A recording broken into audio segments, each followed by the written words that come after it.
আমাদের বাড়ির সামনে এই যে মানে কি বলবো, ভীষণ বড় বড় রাস্তা নিউ টাউনে।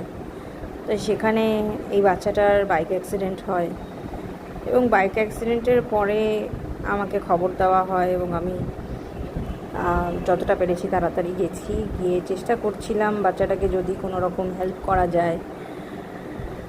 দেখতেই পাচ্ছেন রাস্তাটার কি অবস্থা, অনেক চওড়া এবং চারপেয় সারমেয়দের জন্য একেবারেই উপযোগী নয়।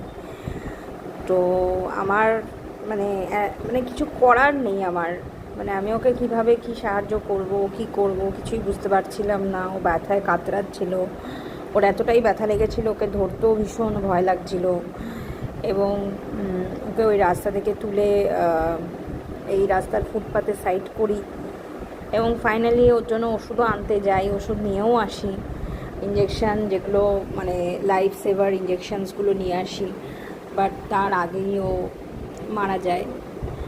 তো আমি সবাইকে একটা কথাই বলবো, রাস্তার কুকুরের যদি আপনি পাশে দাঁড়াতে চান, শুধুমাত্র খাবারে বিস্কুট নয়, ওদের অ্যাডপ্ট করুন, বাড়িতে আনুন, ওদের অপারেশন করান যতটা সম্ভব।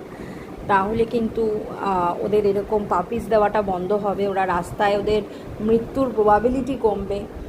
অ্যাডপশনও একটা পদ্ধতি ওদের রাস্তায় মরা থেকে আটকানোর।